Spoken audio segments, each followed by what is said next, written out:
YONO sir আসিয়া যদি ছাত্রদেরকে বিভিন্ন প্রশ্ন করে, আর যদি কালুর মতন ছাত্র এসে যায় পারেই না, তাহলে তো শিক্ষকের একটা মান সম্মানের ব্যাপার আছে না। কালুক কইছে তোরা সবাই আসিবেন, কাল তুই আসিস না। কালুক বাধা করিয়া একদিন ইচ্ছা করতে হবে আইসে। তারপর কেমন করে আসে জানেন? স্কুলের ঘর খোলার আগে ফাটা জানালার ভিতর দিয়ে ঢুকিয়া আর টেবিলের তরফ বসে আছে, ক্লাস চলতেছে, প্রধান শিক্ষক ক্লাস নিতে আসছে, দিব্যি ক্লাস। ইউনো স্যার সুপরিয়া খাট খাট খাট করে চলে এসেছে। তো ইউনো স্যার যখন অফিসে চলে এসেছে, কালু আপনার টেবিলের তরফ থেকে হুবুল দুবুল করে উঠে। এইবার স্যার চিন্তা করছে কালু কিন্তু প্রশ্ন করিবে, সবার চাইতে আর সাইজে ভরো, চুলো এলোমেলো, এটা তো বোকা, এটা বুঝেও না। ইউনো স্যার কি প্রশ্ন করিবার যে কি উত্তর দেবে, শিক্ষকতা আমার যাবে। তো কালুক যেদিন বাধা করছে সেই দিন আসছে, আর যখন আসতে বলে তখন আসে না। আমাদের সমস্যা হলো যেটাকে বাধা করা হয় সেইটা আমরা বেশি করি, আর প্রমাণ দিব। আমরা জহরের সলাত আদায় করি না, এটাকে জহর বলা হয়।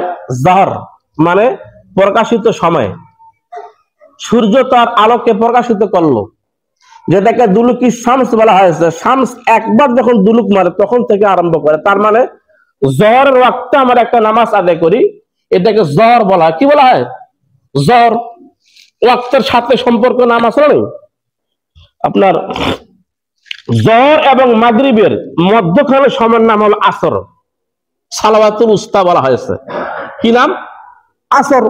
তো আসরের ওয়াক্তে যে নামাজটা পড়া হয় এটাকে আমরা সলাতুল আসর বলে। ওয়াক্তের নামে নাম, ভালো করে বোঝার চেষ্টা করেন, সময়ের নামে নাম। মাগরিব গারব, আর গারবে সাবা, আর গারবে শামস, সূর্য অস্তমিত যে সময় হয় এই সময় একটা নামাজ পড়ে, এটাকে গারব বা মাগরিব বলা হয়। কি বলা হয়? মাগরিব। সময়ের সাথে নাম। আরাবিয়ানরা রাতের খাওয়াকে আশা বলে।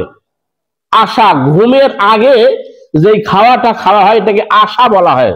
ঘুমের আগে যে সময়টা এটাকে আরবিতে আশা বলা হয়। আশা থেকে ঈশা, এই ঈশারের সময় আমরা একটা সালাত আদায় করি, এটার নাম কি? সালাতুল ঈশা। আর ফজর একই অবস্থা। ফজর আপনার সবে সাদেক, সবে কাজেব, বাদা সাআতুল ফজর, সবে কাজেবের একটা সময়, তারপরে সবে সাদেক, সবে সাদেকের সাথে সাথে লাগানো তারপরের অংশটাই হলো ফজর। আলামারা এখানে আছেন। তাহলে ওই সময় যে সালাত আদায় করি ওইটাকে ফজর বলা হয়। কি বলা হয়? তাহলে স্পষ্ট বোঝা গেল সময়ের নামের সঙ্গে নামাজের নামের মিল আছে। আছে না নাই? সময়ের নামের সঙ্গে নামাজের নামের কি আছে? মিল আছে। এইবার দেখেন, রাত্রির কিছু অংশে জাগরণ হওয়ার ভুইয়া কি আপনার ইবাদত করার পরে যে সময়টা জাগলেন গভীর রাইতত, এটাকে আরবিতে তাহাজ্জুদ বলা হয়। কি বলা হয়? ওই সময় একটা নামাজ পড়া হয়, নাফিলা তাল্লাকা রাসূল, এটা আপনার জন্য ফরজ না, এটা আপনার জন্য নফল। সুবহানাল্লাহ বিহামদিহি। ওই সময়টার নামেই তাহাজ্জুদ। তাহাজ্জুদের সময় নামাজ পড়া হয়, তার নামে হলো তাহাজ্জুদ। তার নাম কি? আর একটা উদাহরণ দেই। এটা সুন্দরবন গ্রাম, তো সুন্দরবন সরকারি প্রাথমিক বিদ্যালয়, একটা বীরগাঁতে এরকম স্কুল আছে, বীরগাঁও সরকারি প্রাথমিক বিদ্যালয়, কালিকাপুর সরকারি প্রাথমিক বিদ্যালয়। কালিকাপুর, সুন্দরবন, বীরগাঁও এগুলো হলো গ্রামের নাম। কিসের নাম? গ্রামের নামে স্কুলটা হয়েছে। এরপরে একটা শব্দ আসলে এগুলো সরকারি, তার মানে সরকারে পরিচালনা করে বিধায় সরকারি। ঠিক আছে না? আর প্রাথমিক বিদ্যালয় start life, piece of the start life, মানে শুরুতেই মানুষের জীবনে যে লেখাপড়াটা হয় এটাকে প্রাইমারি বলে। কি বলা হয়? প্রাথমিক, প্রাইমারি, প্রারম্ভিকা। এই সময়ে লেখাপড়া করা হয় বাচ্চাদেরকে, যার কারণে স্কুলটার নাম হলো প্রাইমারি। বিদ্যালয়, বিদ্যাযোগ আলয়, যেখানে জ্ঞান দেওয়া হয়। ক্লিয়ার? তাহলে সরকারি প্রাথমিক বিদ্যালয়, বুঝতে পেরেছেন আপনারা? আচ্ছা, রমজান মাসে কিয়ামুল লাইল, গভীর রাত্রে কিয়ামুল লাইল, লাইলে আমরা একটা নামাজ আদায় করি, এটাকে সালাওয়াতুত তারাবি বলা হয়। কি বলা হয়? সালাওয়াতুত তারাবি। এখন তারাবি শব্দের নামটা অর্থ জানার দরকার আছে না নাই? আগেই বলি না, রাজশাহীতে রাজা আছে, রাজশাহীতে সিংহের সিং আছে।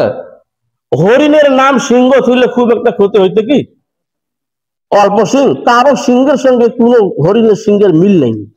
আপনারা কয়েকটা হরিণ দেখছেন? হরিণের দেশে তো আমি ছিলাম। এত সিং, বিভিন্ন হরিণের বিভিন্ন রকমের সিং, কারো সিংহের সঙ্গে কারো সিংহের মিল নেই। এত বড় বড় সিং আর ঝাকুয়া সিং। ওর নাম ছিল হরিণ। আর সিংহের সিং আছে লেভেল, এর নাম কিন্তু সিংহ। এইবার আসেন, সালাওয়াতুত তারাই শব্দের অর্থ হলো ওই নামাজটা, যেই নামাজটা সমস্ত নামাজের চাইতে আস্তে আস্তে ধীরে ধীরে থেমে থেমে পড়া হয়, এই নামাজটার নাম হলো তারাউই। কি নাম?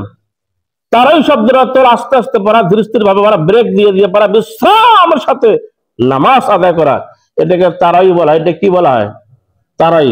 আমার বাংলাদেশে তড়িহড়ি করে একটা নামাজ পড়া হয়, বলেন তো এই নামাজটার নাম কি? তাহলে আল্লাহ কি কইছে আর আমরা কি করলাম? কালের আসতে বাধা কইছে, আসিস না তুই কালকে স্কুলে, আবার আইছে।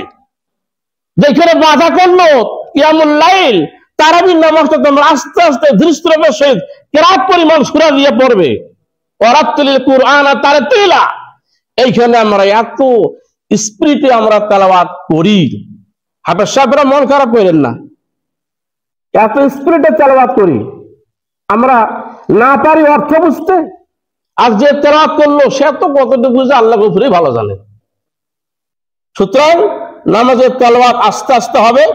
আপনার আসরের, মাগরিবের, মাগরিব, ঈশা, ফজরের যে পরিমাণে হবে তার চাইতে দৃষ্টতার সহিত তারাবির সালাতের সূরা পড়তে হবে। এটা তারাবির দাবি। বুঝতে পেরেছেন আপনারা? তাহলে আস্তে আস্তে সূরা কেরাত করে পড়বেন না জোরে জোরে পড়বেন।